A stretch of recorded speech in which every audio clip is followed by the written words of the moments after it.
I want to ask you a question, and that is, what is in your life's blueprint? This is the most important and crucial period of your lives, for what you do now and what you decide now at this age may well determine which way your life shall go. And whenever a building is constructed, you usually have an architect who draws a blueprint.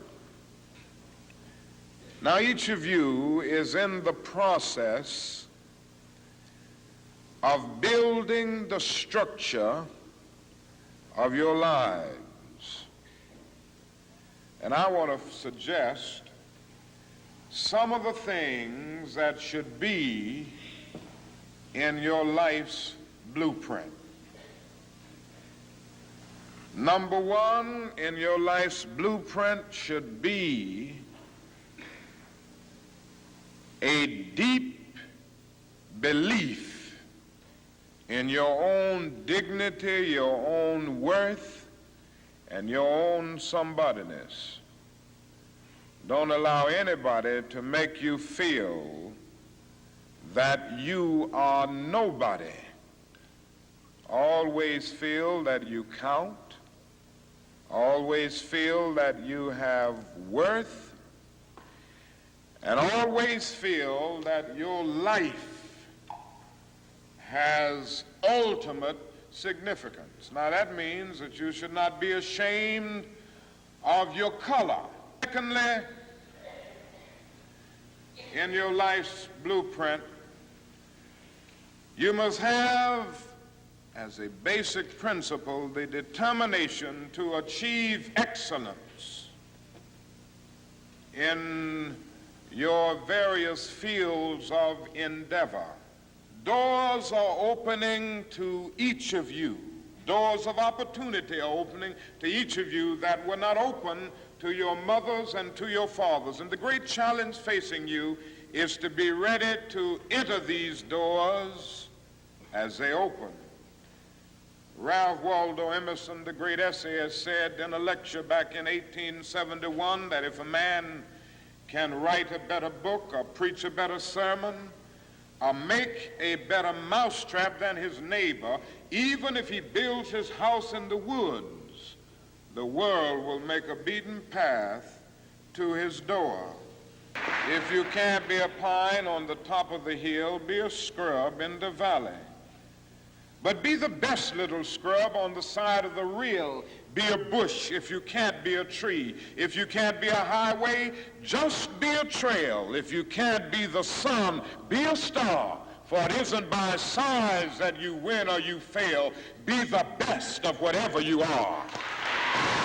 Finally, in your life's blueprint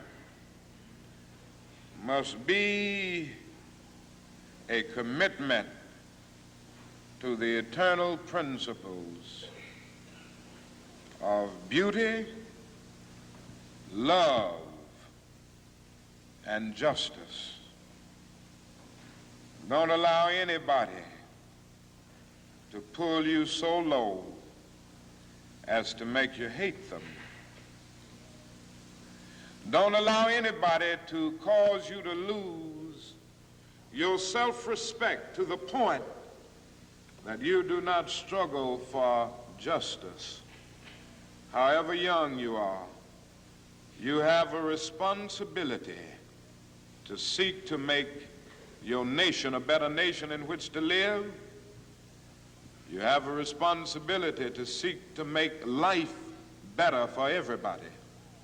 And so you must be involved in the struggle for freedom and justice in the South.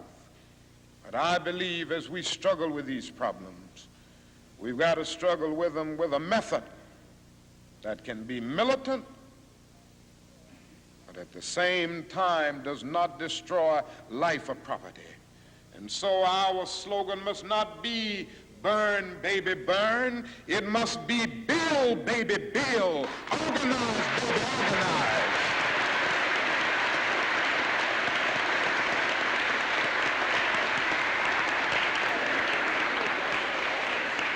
And with a powerful commitment, I believe that we can transform dark yesterdays of injustice into bright tomorrows of justice and humanity.